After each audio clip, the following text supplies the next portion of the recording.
Damon Martin, MMA Fighting, here with a new welterweight, Kevin Lee. Kevin, thank you so much for taking the time and welcome back. Appreciate it. Appreciate you having me. Absolutely. So, Kevin, obviously, we know the fight is booked in just a little bit of time away, but let's backtrack, of course. You had a lot going on this last year, 2 knee surgeries, a lot of time off dealing with that. Actually, what's funny is I looked at the timeline of your knee surgeries. I was like, man, Kevin's come back quick. So you must have healed up pretty quick. Yeah, I mean, I put a lot of energy and focus towards healing that up. I don't think nobody else in the sport has done it, especially off of 2 of them. So by the time the fight rolls around, I will be 11 months removed from my last knee surgery. Wow. So taking a lot of energy put towards it for sure. Absolutely. To that point, how was, coming out of that, going through the recovery? I mean, ACL surgery isn't what it once was, used to be, 20 years ago, it was a career ender in football, things like that. You had ACL surgery, that was it. Now, obviously, guys and girls are bouncing back a lot quicker, but it's still a major surgery. Yeah, I think if I only had one, it would have been a whole lot easier. But by re-tearing my other one 3 months into recovering from the first, it made it a little more difficult. But I got to give it to the UFCPI. They really kept me on track, and I got to give a lot of credit to them. And I just kind of did everything that they asked me to do and told me to do. And I just worked every single day from there. And it's kind of made me fall back in love with the sport a little bit by having to do stuff that I don't normally do. I'm not just doing the same thing over and over. It was kind of a good break almost. Yeah. Now I hear a lot of different things from people who've had ACL surgery over the last few years, and it sounds weird to say this. Now, I know that, generally you think, well, you're going to be more nervous, being on your knees, taking kicks, wrestling, because obviously you're from a wrestling background. But I've actually heard a couple people tell me that, in a weird way, like your knee can get stronger. Like your knee actually comes back and can rehabilitate stronger. Now, I know that's not everybody, but how was it for you? Yeah, for me, especially, I feel a whole lot stronger than I did a year ago. I don't know if I'm giving that to the weightlifting that I've been doing to kind of recover from that. I really have never lifted weights, especially like this regimented program like this. But I feel a whole lot stronger, especially when I'm grappling and I'm grabbing people. Physically, I feel a lot stronger than I did before. Yeah. So now coming back from that, obviously you've been a lightweight contender, your entire UFC career, but you're coming back as a welterweight. I've heard you talk about this a little bit in other interviews, but let me just ask you that question. Was this something that you had in your mind a while ago in terms of your weight class? Was this something that kind of gradually came together, as you mentioned, lifting weights and just getting naturally bigger? Like when did this first enter your head? Yeah, I'd say maybe, about 6 months from the last surgery.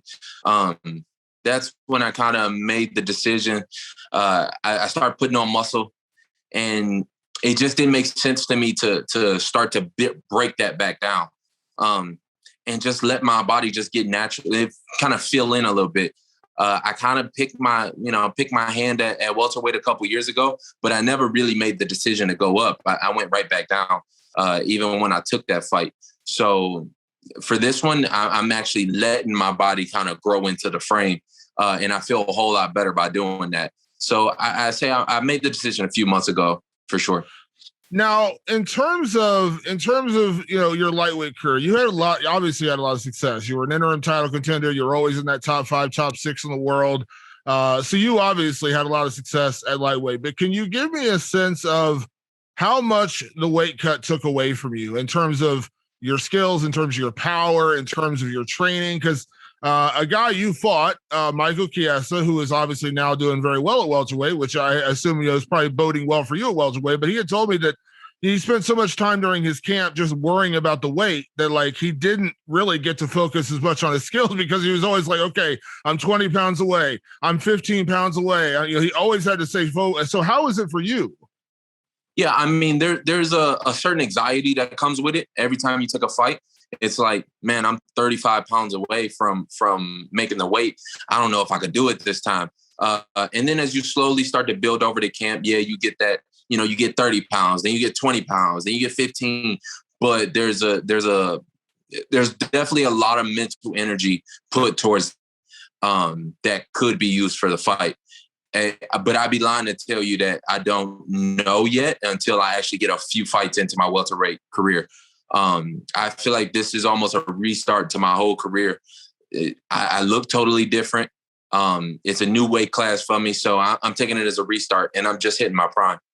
Yeah, absolutely. Well, I mean, you're still such a young guy. I mean, I don't want to close any doors. I mean, who knows? Maybe you go back to lightweight one day, or maybe you become welterweight champion. But obviously, health is important. I mean, like I said, being healthy and actually feeling good makes a huge difference in a fight. And we've seen so many guys, go up in weight lately and find success. I mean, Kies is a good example. We saw, Kelvin Gastelum for the longest time, was a guy who just, really did well at middleweight. And he was actually an undersized middleweight, but he still did very well because he wasn't killing himself. So again, I know never say never. It's not, I assume you're not putting lightweight away forever, but it sounds like you're healthier and happier. Yeah, for sure. I mean, this is the start of a new run, but I could see some, weird scenarios, or if something comes by and they dangle a carrot in front of me, I might go ahead and do that. I know Dana was even talking about not having a backup for the Conor and Poirier fight on the same card. And I'm the same size as I would be getting ready for a lightweight fight. So, if they dangled the right contract in front of me and something weird was to happen, I could make that weight. But to be honest with you, that's not really it's for the foreseeable future. That's not what I'm at. I think welterweight is mine. Now, I know when you fought Rafael dos Anjos, that was, and again, I'm not going to put words in your mouth, but I know that was you fighting at welterweight, but it wasn't you getting ready for welterweight, if that makes sense. You were just fighting at welterweight. You weren't, doing all the things you're doing now in terms of, you mentioned weightlifting, putting on size, things like that. Would you say when you step into the cage against Sean Brady, it's going to be night and day in terms of your preparation to fight at welterweight for that fight versus RDA? And I'm not making any excuses. I'm just saying that I know that was you taking a fight at welterweight, not necessarily getting ready for a fight at welterweight. Yeah, exactly. I mean, I think you said it right. I didn't make the decision to go up. I just was kind of taking the fight. And even during the fight, it just wasn't the right time for it. And I kind of knew that. That's why I went back down right after. But for this one, I made up my mind months before they even offered this fight. So I think it'll be a complete difference. And to be honest, I'm putting that other fight just completely out of sight, not of mind.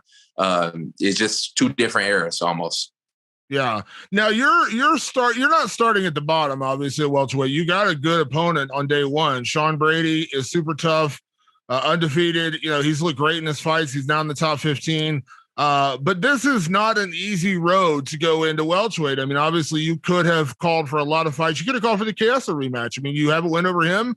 He's a top 6 guy. You could easily said, I want that fight. And I'm sure in the back of his head, he'd like to get a chance to avenge that. Would have made sense. But you didn't take an easy road. I mean, you've never really taken that easy road anytime in your career, but I think it says a lot that you're willing to take on a guy like Sean Brady, who doesn't necessarily have the name, but he does have the ranking. And again, you're taking the hard road to the top here. Yeah, I mean, and he's got the skills, and not a lot of fights in the UFC either. So it's not really giving me a whole lot to go off of. We're the same age, so I know he's starting to hit his prime too. So he's going to make a whole lot of improvements off of any fight that I've seen before. So it's a much more dangerous fight for sure, especially against somebody that nobody's heard of. Outside of like the actual MMA bubble where we kind of know who's real and who's not. A lot of people got to Google them when I tell them who I'm fighting. So, those ain't necessarily the fights that you really, really, really want, Ideally you want the biggest name with the easiest fight. But for this one, it's going back to kind of how my career has gone the whole time. I've never had an easy fight. I never really get bones thrown to me, and I kind of like it a little bit. So it's going to be back to that. Correct me if I'm wrong here. I'm getting a little bit of the Gregor Gillespie vibes going into this one. Everyone was talking. He wasn't a name, but he was kind of the up and coming guy, and everyone said, "Oh, he's undefeated. He's this." And obviously, we know what happened in that fight. Is there a little bit of that vibe for you going into this one? A little bit, especially their style too. They're both good wrestlers. I don't think his pedigree is as good as Gregor's, but yeah, for sure. I mean, undefeated. got a top 15 spot, and a lot of people are looking at him to say that he's going to be a future title contender up there. So yeah, I'm excited to take his spot, you know, and the only difference I can see between this and the Gregor fight is I'm going after Sean, and I felt like Gregor was kind of coming after me. So those are a little different of approaches to the game, but the actual fight is, I think you said it right. It's very similar. So now I'm not taking the attention away from Sean Brady, but I want to get your lay of the land now that you are a welterweight, Kevin, and the plan is to stay at welterweight. What are your thoughts on the welterweight division? I mean, obviously you got Kamaru Usman at the top. I think he's amazing. Obviously, I think he's one of the best welterweights of all time. Obviously you got Colby, you got Masvidal, you've got, Chiesa, I mentioned, you got Wonder Boy, Gilbert Burns. So kind of give me your lay of the land. What do you think of the top guys at welterweights? Yeah, I mean, all those names that you just mentioned, there's just as many top fights at welterweight as there is at lightweight these days. And it's kind of like a whole new field for me. So it's a little more exciting. I think you can mix me up with any of those guys, and it's kind of matches that people haven't thought of, where they're like, oh shit, that's a really good fight. Me and Kobe is a really good fight. Me and Masvidal is a really good fight. We kind of had our eyes on each other for a while. And of course I'm going after Usman, who now a lot of people are seeing as the pound for pound number one. So yeah, it's a whole lot of good fights for me. But for me, I'm taking it one step at a time, one fight at a time. I haven't seriously made a title run yet. I've been in the UFC a long time and I've got a lot of fights, but I haven't made a title run yet. Even when I got my first title shot, it just kind of fell into my lap. I didn't really try and string it together. So for this one, I'm going to string together. And if all those names pop up on my radar, then yeah, those are all good fights. Are you, and again, I'm not looking past Sean Brady, but I'm saying, like, if everything goes well, you beat Sean Brady. Are you okay with you said kind of make a run. Are you okay with the gradual climb? Or listen, again, I'm matchmaking. Yes, I'm putting on my Sean Shelby, my Mick Maynard hat here, but if you beat Sean Brady, I mean, again, you could easily jump the line and get a Chiesa because you had that past fight with him. And that's an easy way to get in that top six because he's in that top six. Like, what route would you prefer? Obviously, the easier way would be the Chiesa fight, but what route do you plan to take? Yeah, I mean, skill for skill, I'm already top 5 in the division. I like the Masvidal fight. That's a good fight. He's been kind of barking at me even when I was down at lightweight. So that's one that I've kind of had my eye on for a while. There's a lot of good fights. There's a lot of them. Like you said, Chiesa, I'm going to try and outshine Steven and Burns on the same card as me. So it might make sense to match winner with winner right there. I don't know. That's the future's problem. I'll worry about that in the future for sure. Yeah. What I love though is that, you're saying to yourself, I'm a top 5 guy, and you've been a top 5 guy lightweight pretty much your whole career, but it says a lot that you took a guy like Sean Brady. Again, there's more in a weird way, yes, you are coming after his spot because he's top 15, but obviously you have the name, you have the pedigree, you've been there longer. It says a lot that you're willing to take that fight instead of saying demanding, I want a Chiesa or I want Masvidal. It says a lot because you got to admit a lot of guys wouldn't do this. You know what I mean? A lot of guys wouldn't take Sean Brady because he is legitimately a tough opponent. Yeah. I mean, I think you said it perfect. I mean, not a lot of guys would do this, but I've done it many times in my career, and it's going to be another one. There's going to be another step, and it's, at the end of the day, I got to sit back and be happy with what I did. And if I challenge myself, then I'm going to be happy with that. And as long as I show up and I actually fight on fight night, and this is one of those ones where we match up really well physically, with the same size, same age. He's explosive. He's going to keep coming forward. And he's kind of hard-nosed too. So this will kind of boil down to who really wants it. And it'll answer a lot of questions that, to be honest with you, I've had about my own career in some of these fights that I've lost. So it's going to answer a lot of those questions. Yeah. It sounds like, and correct me if I'm wrong here, Kevin, it sounds like you're legitimately excited to see what you look like at welterweight. You know what I mean? It seems like you're legit, like, I'm ready to see what I can really do because nothing is going to be pulling at you this time. There's going to be no strings pulling you back. Oh, you got to go through a brutal weight cut or, that kind of thing. Like, it almost sounds like you're excited to see what you're truly capable of. Yeah. And to be honest with you, it's after these knee surgeries. I just feel different. I feel like a different person almost. And I feel like it's a perfect restart to my career. And I'm excited to actually be back in there. You know, I've been taking some of these fights. Like I took the Oliveira fight just kind of on a whim, and just kind of, you know, I was riding high after the Gregor Gillespie. They offered me Oliveira, and I was like, okay, I guess I'll take it. But I wasn't as like pumped up as I am to do this one. I was almost starting to look at it like a job, and just kind of going out there and just fighting. But now I realize that this is what I do, and this is what I love to do. So I can't wait to actually get back in there. I can't wait. It's funny because a lot of people don't understand, you know, obviously you love your job, you love what you do, but you can get burned out. I mean, you can take a different approach to it. And I think that, you know, a lot of people need to understand that. Like, if you're just not in the right mindset, I say this to people all the time, you know, you can be physically gifted, but if you're not in the right mindset for a fight, you're not going to win, or you're going to struggle to win, because ultimately there's a lot of mentality that goes into it. Yeah. And I feel like my career has been such a roller coaster almost, especially these last couple of years. And it's kind of been like a straight shot to where that's been hard to adjust to. And I'm somebody who just keeps fighting and keeps fighting and keeps fighting.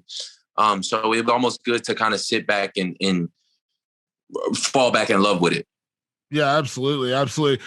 So fight obviously coming up, Sean Brady. Before I get you out of here, Kevin, I got to ask you, you know, during your time away while you're recovering from the knee surgery and everything, you got some new ink.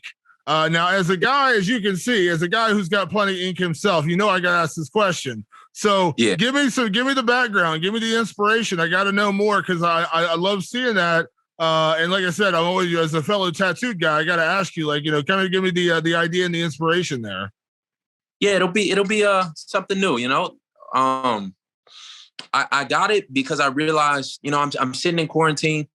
You know, I'm sitting with my knees busted up, so I can't get out, I can't train. And I'm like, damn, what do I want to do today? Like, I really actually want to fight. Like, that's what I want to do. So I took a little bit of inspiration from rappers. You know, a lot of them will tattoo their face, you know, and stuff like this. And they say they do it.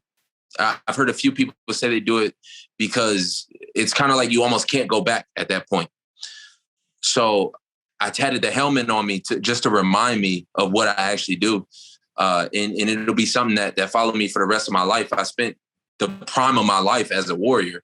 So it just made sense to kind of remind myself every day. It's hard to not finish that extra run. It's hard not to finish that extra round when you got a fucking helmet tatted on you. And as the restart of my career, not a lot of people have seen me with this. So I feel like it's going to elevate me in all different aspects. People are noticing me now. I mean, a lot more than even when I was like at the peak, I felt like, of my career. So after these first couple fights with this tatted on me, I feel like it's going to take it to a new level.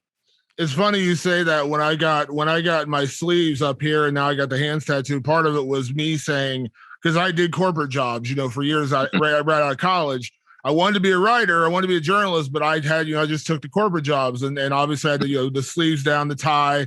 And I said, eventually I wanted to get the tattoos where I couldn't cover them up anymore. You know what I mean? I forced myself to do what I really want to do. Now I'm doing what I truly love, and I'm never going back. But I love that. That's an absolute great mentality, because you kind of, I won't say force yourself, but you're kind of forcing yourself into saying, this is what I'm going to do. There's no going back.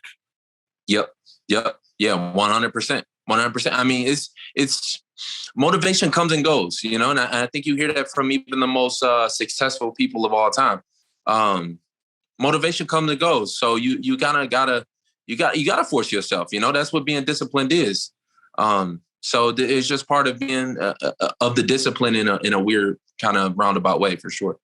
Absolutely. Well, I love it. Like I said, you know, anytime I see something like that, of course, I got to talk about it. So Kevin, it's good to have you back, man. Obviously, the sport's a better place with you in it. I'm glad you're healthy. I'm glad you're back at welterweight. Sounds like you're doing great. Cannot wait to see you back in action. And thank you as always for taking the time, man. You know I love chatting with you. And listen, I didn't even bring up Bernie. That's always our subject with you and me is Bernie. I didn't bring that. I was actually gonna say it about the Colby and the Masvidal fight, but I didn't go there. But man, I'm always so glad to talk to you, man. And so thank you so much for doing this. And man, have a safe rest of your training camp. Cannot wait to see you back in action.